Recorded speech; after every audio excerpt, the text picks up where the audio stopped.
Hi friends, இன்றைக்கி நம்ம பார்க்க போகிற ரெசிபி தக்காளி சட்னி இல்லைன்னா குருமா. நீங்கள் எப்படினாலும் எடுத்துக்கலாம். யூஸ்வலாக சட்னின்னு தான் சொல்லுவோம். அது பார்க்க குருமா மாதிரி இருக்குது, அதனால் நான் 2 பேரையும் வச்சுருக்கேன். நீங்கள் எதுனாலும் எடுத்துக்கோங்க. இதுக்கு ரொம்ப முக்கியமான பொருட்கள் 2 தான். ஒன்று தக்காளி, இன்னொன்று வெங்காயம். நான் இப்போ ஒரு 4 பேருக்குள்ளது தான் செய்கிறேன். மீடியம் சைஸ் தக்காளி 3 எடுத்துக்கிட்டேன். நல்லா வாஷ் பண்ணிவிட்டு அதை கட் பண்ணிக்கிறோம். ரொம்ப பொடியாக கட் பண்ண வேண்டாம், ஏன்னா நம்ம தக்காளியை மட்டும் அரைக்க போகிறோம். அதனால் க்ளீன் பண்ணிவிட்டு கொஞ்சம் பீசஸாக கட் பண்ணி எடுத்துக்கலாம் தக்காளியை. அப்புறம் 2 சின்ன வெங்காயம், மீடியம் சைஸ் பெரிய வெங்காயம், சின்ன வெங்காயம் இல்லை பெரிய வெங்காயம் மீடியம் சைஸ், அதையும் தோல் உரித்து க்ளீன் பண்ணிவிட்டு அதை பொடியாக நறுக்கிக்கணும். தக்காளியை பெருசாக நறுக்கிக்கணும், ஏன்னா நம்ம அதை அரைக்க போகிறோம். அதை மட்டும்தான் அரைக்க போகிறோம், அப்படியே அரைக்க போகிறோம், வதக்காமல். வெங்காயத்தை வதக்க போகிறோம், அது நல்லா பொடியாக நறுக்கிக்கணும். கடைசி வரைக்கும் பாருங்கள், இது கொஞ்சம் வித்தியாசமாக இருக்கும். ரொட்டீனாக நீங்களாம் அதை செய்வீங்களான்னு எனக்கு தெரியாது. இந்த மாதிரி சட்னி குருமா கடையிலலாம் கிடைக்காது. நிறைய பேர் வீட்டில் செய்வாங்களான்னு எனக்கு தெரியல. இது ஒரு 2 வெங்காயம் 3 தக்காளி வச்சு ஒரு 4-5 பேர்கிட்ட தாராளமாக சாப்பிட்லாம். அதுக்கு ஒரு ட்ரிக் இருக்குது, அதை நான் லாஸ்ட்டாக சொல்கிறேன்.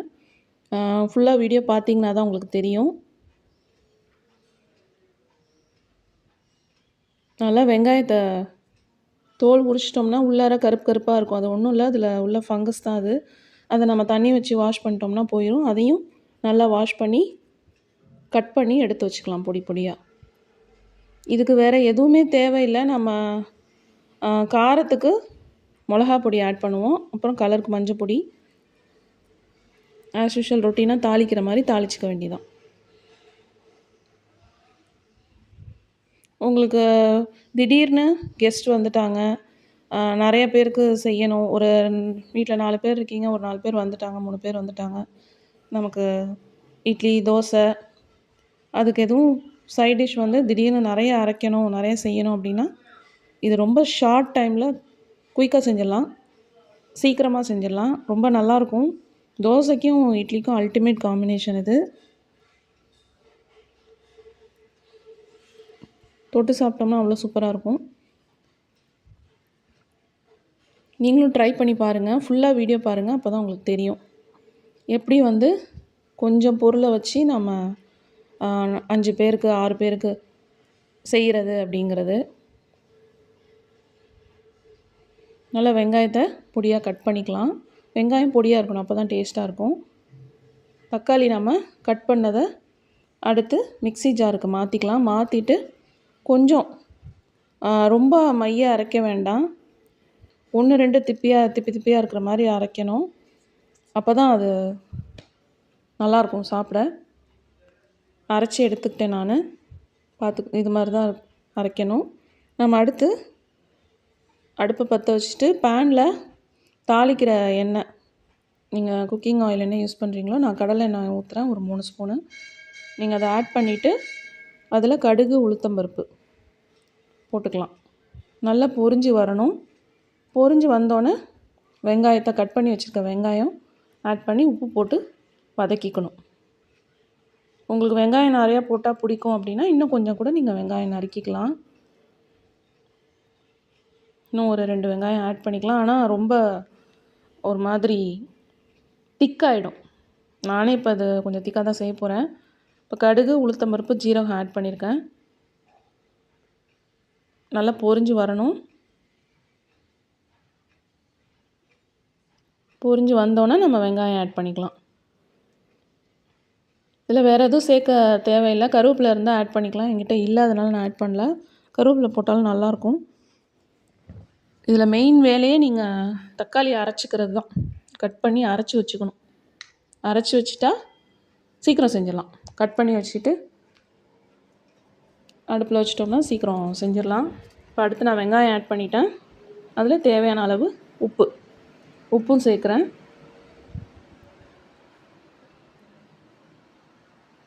சேர்த்துட்டு கொஞ்சம் வதக்கிக்கணும்.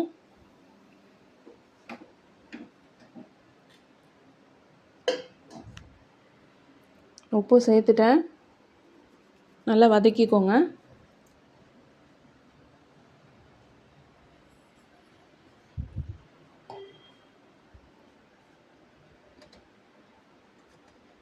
எப்பொழுதுமே கொஞ்சம் வதங்கினதுக்கப்புறம் மீடியம் ஃப்ளேமில் வச்சுக்கிட்டா நல்லது, இல்லைன்னா அடி பிடிச்சிரும்.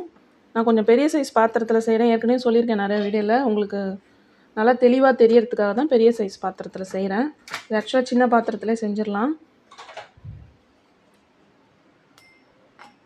அடுத்தது நம்ம அரைச்சி வச்ச தக்காளி அதை ஆட் பண்ணிக்கிறேன். ஏற்கனவே நம்ம உப்பு வந்து தேவையான அளவு எல்லாத்துக்கும் சேர்த்து அளவாக போட்டுறணும் உப்பு.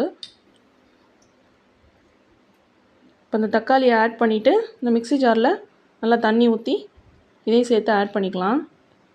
தண்ணி உங்களுக்கு எவ்வளோ தேவையோ அந்த அளவுக்கு ஆட் பண்ணிக்கலாம். ஃபஸ்ட்டு விஷயம், நமக்கு எத்தனை பேருங்கிற கணக்குக்கு ஏற்ற மாதிரி தண்ணி ஆட் பண்ணிக்கணும். இது ஒரு விஷயம். தண்ணி ஊற்றினா ரொம்ப திக்காக இருக்குமே, தண்ணியாக இருக்குமே சட்னி, அதை எப்படி சாப்பிட்றது, நல்லா இருக்காதே அப்படின்னு தான் தோணுதில்ல உங்களுக்கு. ஆனால் இதில் தான் நம்ம அடுத்த ஒரு விஷயம் ஆட் பண்ண போகிறோம். அதுதான் மெயின். அது இருந்தால் நமக்கு எத்தனை பேருக்கு வேணாலும் நம்ம இந்த 3 தக்காளி 2 வெங்காயத்தை வச்சு சூப்பராக செஞ்சிடலாம். இப்போ நான் சாம்பார் பொடி வீட்டிலேயே அரைச்சி வச்சு மிளகா பொடி ஆட் பண்ணுறேன். மஞ்சள் பொடி, அவ்வளோதான். இது ஒரு கொதி வந்துடணும்.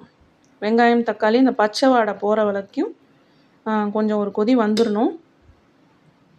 இப்போ செய்கிறது ஒரு 3லேருந்து 4 பேர் நல்லா தாராளமாக சாப்பிட்லாம்.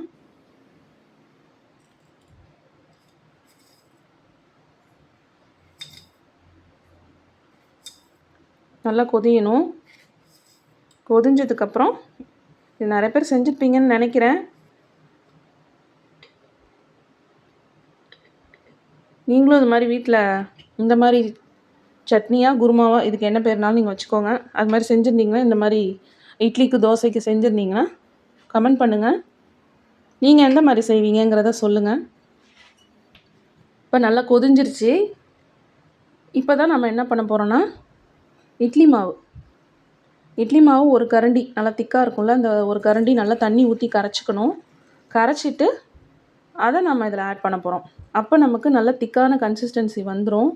நம்ம அந்த தேங்காய் பால் குருமா, வெள்ளை குருமாலெல்லாம் பொட்டுக்கடலை போடுவாங்க அரைச்சி திக்னஸ்க்காக, இல்லைன்னா முந்திரி அது மாதிரி போடுவாங்க. நாம் இதில் இட்லி மாவு மட்டும், நல்ல மாவு, புளிக்காத இருக்கிற மாவை ஆட் பண்ணோம்னா, இல்லை நம்ம அப்போ ஊற்ற போகிற இட்லி தோசைக்குள்ள மாவு ஒரு கரண்டி நல்லா தண்ணியாக கரைச்சி ஊற்றிட்டோம்னா நல்லா திக்காயிடும். நம்ம இதை வச்சே ஒரு 4-5 பேருக்கு சமாளிச்சிடலாம். டேஸ்ட்டும் ரொம்ப நல்லாயிருக்கும். ட்ரை பண்ணி பாருங்கள். நமக்கு காரத்துக்கு ஏற்ற மாதிரி நீங்கள் மிளகா பொடி போட்டுக்கணும். நான் வேறு எதுவுமே ஆட் பண்ணல. பச்சை மிளகா போடுறதுனாலும் போட்டுக்கலாம். நான் காரம் கம்மி செய்கிறதுனால அதெல்லாம் சேர்க்கலை.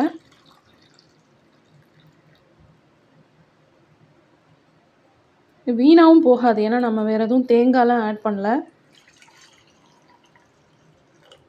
ஆனால் வெளியில் வைக்கக்கூடாது. செஞ்சு முடிச்சுட்டு ஃப்ரிட்ஜில் எடுத்து வச்சிட்டோம்னா ஒரு 2 நாள் வச்சுக்கலாம். ஆனால் நான் யூஸ்வலாக ஃப்ரிட்ஜில் வச்சு யூஸ் பண்ணுறது கிடையாது. அப்பப்போ காலி பண்ணிடுவோம். தேவைக்கு ஏற்ற அளவு தான் செய்கிறது, அதிகமாக செஞ்சு வைக்கிறது இல்லை. இப்போ அது நல்லா கொதிஞ்சிருச்சு. நாம் அடுத்து நான் சொன்ன மாதிரி இட்லி மாவு கரைச்சி அதில் ஊற்ற போகிறேன். அதுதான் மெயின் இன்க்ரீடியண்ட்டு. ஆல்ரெடி 2 வெங்காயம் தக்காளியோட அது ஒன்று 3வது. பாருங்கள், நான் இட்லி மாவு கரைச்சி வச்சுருக்கேன், வீட்டில் அரைச்ச மாவு தான். இதை அப்படியே ஆட் பண்ணி கொஞ்சம் சிம்மில் வச்சிடணும். ஏன்னா டக்குன்னு அடி பிடிச்சிரும் மாவாக இருக்கிறதுனால, அதில் அரிசி உளுந்து கரைச்சிருக்கிறதுனால உடனே அடி பிடிச்சிரும். சீக்கிரம் மாவு வெந்துடும். நம்ம ஆட் பண்ணோன்னே வெந்துடும். இதான் லாஸ்ட்டில் கலக்கணும், ஆட் பண்ணிடணும். இதை பாருங்கள், நான் கிண்டிகிட்டே இருக்கேன், இல்லைன்னா அடி பிடிச்சிரும். நல்லா திக்காயிடும். நம்ம எல்லாமே கட் பண்ணி அரைச்சி ரெடி பண்ணிட்டோம்னா இதை செய்கிறதுக்கு ஒரு 5 மினிட்ஸ் கடகடன்னு செஞ்சிடலாம். பாருங்கள், ரொம்ப திக்காயிட்டு நமக்கு இட்லி தோசைக்கும் நல்லாயிருக்கும் சாப்பிட. சின்ன பிள்ளைங்களுக்கும் பிடிக்கும், ரொம்ப பிடிக்கும். வீட்டில் எல்லாேருக்கும் செஞ்சு கொடுங்க, ட்ரை பண்ணி பாருங்கள். நீங்கள் இது மாதிரி வீட்டில் செஞ்சுருக்கீங்களா அப்படின்னு கமெண்ட் பண்ணுங்கள். இந்த மாதிரி பேர் வைக்க தெரியாத ரெசிபி உங்களுக்கு ஏதாவது தெரிஞ்சதுன்னா அதையும் கமெண்ட் பண்ணுங்கள். வேறு என்ன ரெசிபி செய்யலான்னு சொல்லுங்கள். நிறைய வீடியோஸ் போஸ்ட் பண்ணியிருக்கேன், எல்லாமே பாருங்கள், உங்களுக்கு பிடிக்கும், கட்டாயம் பிடிக்கும். சப்ஸ்கிரைப் பண்ணுங்கள், கமெண்ட் பண்ணுங்கள், ஷேர் பண்ணுங்கள், லைக் பண்ணுங்கள். எல்லா வீடியோஸும் பாருங்கள். நான் தோசை தான் ஊற்றினேன். இது ஆக்சுவலாக டின்னருக்கு நான் செஞ்சேன். நல்ல காம்பினேஷன். பசங்களுக்கும் பிடிக்கும். என் பசங்களுக்கு பிடிக்கும். இது என்னோட ரொம்ப ஃபேவரட்டான சைட் டிஷ் கூட. சீக்கிரமாக காலி ஆகிடும் இந்த மாதிரி செஞ்சு கொடுத்தீங்கன்னா. நிறையா விரும்பி 2 தோசை சாப்பிட்ற இடத்துல 4 தோசை சாப்பிடுவாங்க. ட்ரை பண்ணி பாருங்கள் ஃப்ரெண்ட்ஸ். தேங்க்யூ.